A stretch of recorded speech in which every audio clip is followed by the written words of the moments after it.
আসসালামু আলাইকুম। এখন আমরা দেখব কিভাবে এমএস এক্সেল এর লুকআপ ফর্মুলা ব্যবহার করে খুব সহজেই রেজাল্ট শীট তৈরি করতে পারি। তো এর জন্য আমরা এমএস এক্সেল এ চলে আসি। এখানে আমরা আগে থেকে একটা ফরম্যাট রেডি করে রেখেছিলাম।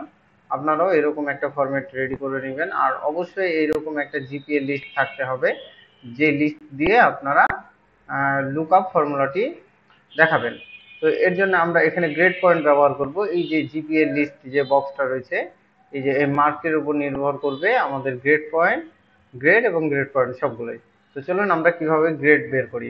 তো এর জন্য আমাদের যে ফর্মুলাটি রয়েছে লুকআপ ফর্মুলা, সেটি বসাতে হবে। এর জন্য ইকুয়াল লুকআপ,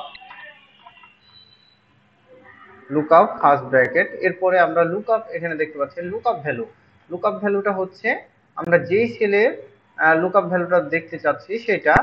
তাহলে লুকআপ ভ্যালু হচ্ছে D5, তাহলে এখানে আমরা দিব D5 কমা, এরপরে আমাদের দিতে হবে কি লুকআপ ভেক্টর। লুকআপ ভেক্টর বলতে আমাদের যে মার্ক, সে মার্কটা দিতে হবে এখানে।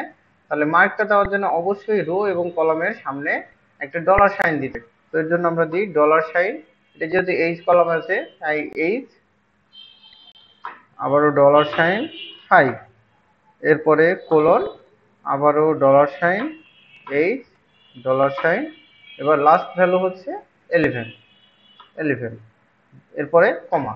এরপরে রয়েছে রেজাল্ট ভেক্টর। রেজাল্ট ভেক্টরটা হচ্ছে আমরা গ্রেড পয়েন্ট দেখাতে যাচ্ছি, তাই গ্রেড পয়েন্টের যে রেজাল্ট ভেক্টর সেটা আমরা দেখাবো।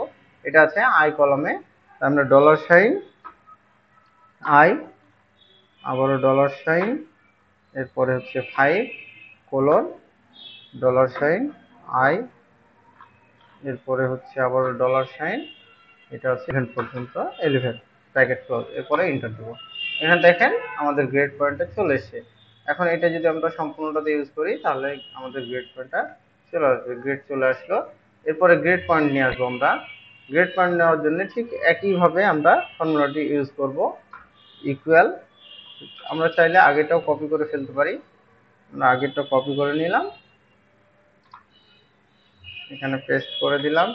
এখানে শুধু আমরা চেঞ্জ করে দিব, এখানে যে পয়েন্টটা রয়েছে পয়েন্টটা হচ্ছে যে কলামে, তাই আই এর জায়গায় আমরা জে করে দিব। এরপরে আমরা এন্টার দিব, তাহলে আমাদের গ্রেড পয়েন্টটা চলে আসবে। এবার সম্পূর্ণটা ইউজ করি, চলে আসবে। তো এই ছিল আজকের মতো লুকআপ ফর্মুলা ব্যবহার। ভিডিওটি দেখার জন্য অসংখ্য ধন্যবাদ। দেখা হবে আবার নতুন কোনো ভিডিও নিয়ে। আল্লাহ হাফেজ।